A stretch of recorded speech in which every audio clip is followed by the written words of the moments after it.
Bienvenue dans cette nouvelle édition du Non-Stop Info au sommaire de l'actualité.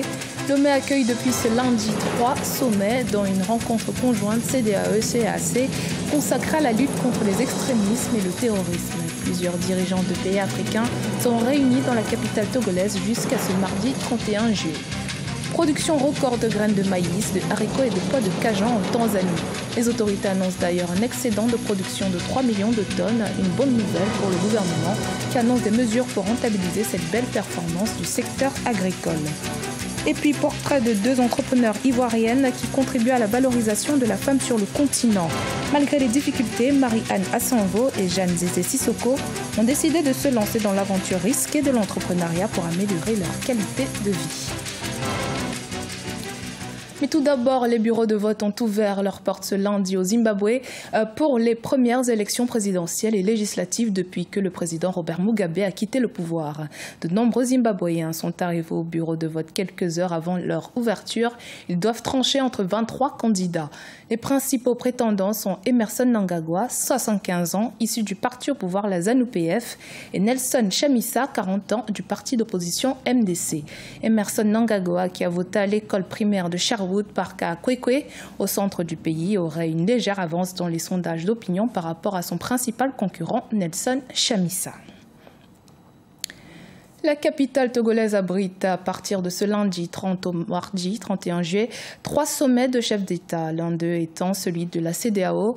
La crise sociopolitique que traverse le Togo depuis août 2017 sera notamment à l'ordre du jour de cette rencontre. Une feuille de route de sortie de crise devrait être livrée au sortir de ces discussions.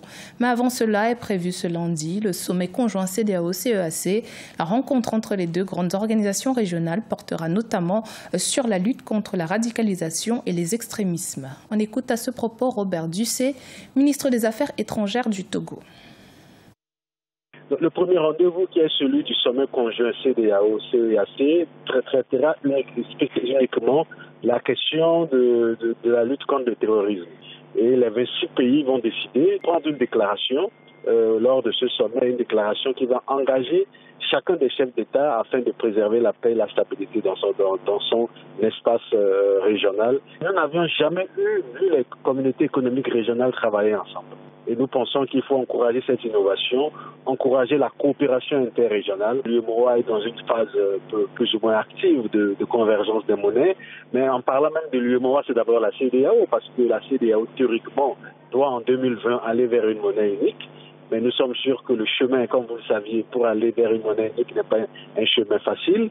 Mais déjà au niveau de l'UEMOA, nous avions des problèmes internes que les chefs d'État et de gouvernement discuteront. La CEDEAO a trois sujets à l'ordre du jour. Nous parlerons bien sûr des élections en cours au Mali, de la situation interne en Guinée-Bissau et bien sûr du Togo. Deux médiateurs sont nommés, le président Alpha Condé de la Guinée-Conakry et le président Nana Akufo-Addo du Ghana, qui sont les médiateurs de la CEDEAO. Ils présenteront à leur père la feuille de route de sortie de crise pour le Togo. Les Maliens étaient également aux urnes ce dimanche 29 juillet dans le cadre du premier tour de l'élection présidentielle. Un premier tour qui s'est bien déroulé dans l'ensemble de la capitale Bamako, selon les missions d'observation nationale et internationale. En revanche, certains heurts ont été enregistrés dans les régions centre et nord du pays, qui représentent près de 37% du corps électoral. À Tombouctou, par exemple, la COSEM, la coalition pour l'observation citoyenne des élections au Mali, qui a envoyé 1000 observateurs sur le terrain, rapporte que 17 urnes auraient été dérobées dans la nuit du 28 au 29 juillet. En conséquence, les bureaux des 4 centres n'ont pas pu ouvrir. Le dépouillement est toujours en cours. La coopération nippo-rwandaise continue d'éclore. Le Japon souhaite renforcer sa présence dans le pays des 1000 collines. Les secteurs visés sont notamment ceux des finances, des TIC et de l'agroalimentaire. Reportage de notre correspondant Fratenda Kiaisenga.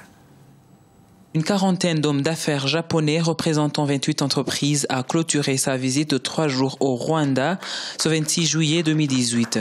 Dirigé par le vice-ministre parlementaire des Affaires étrangères du pays, Manabu Ori, ces hommes d'affaires étaient en quête des opportunités d'investissement au Rwanda.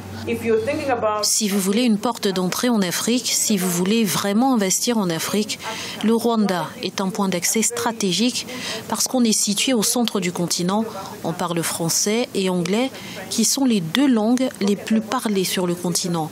Donc, si vous voulez vous répandre sur le continent, considérez le Rwanda non seulement comme 12 millions d'habitants, mais comme un point d'entrée idéal en Afrique.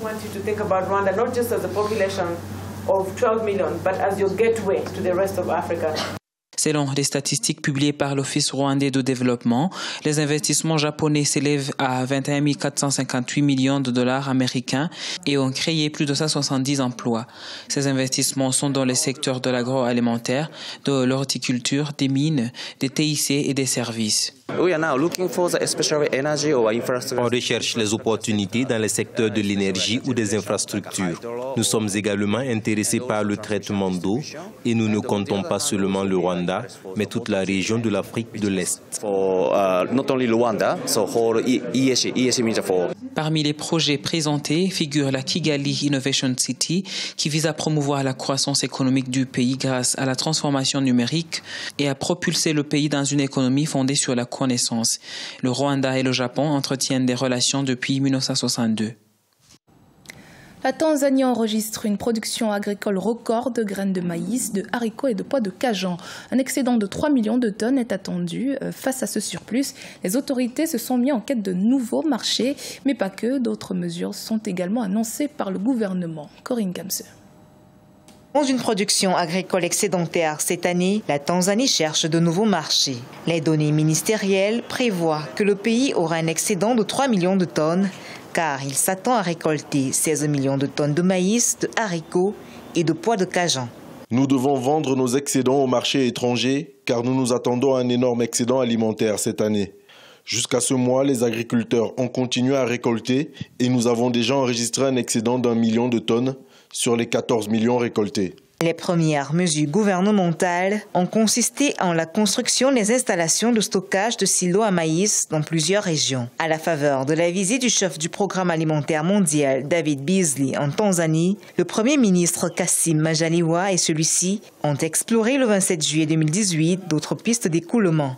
En 2017, le Programme alimentaire mondial avait lancé dans ce pays un plan stratégique national dont l'un des objectifs vise à améliorer l'accès au marché pour 250 000 petits exploitants agricoles. Il y a des accords de l'agriculture qui permettent quand même, dans des régions ou dans des sous-régions, de pouvoir faire des écoulements de produits entre frontières.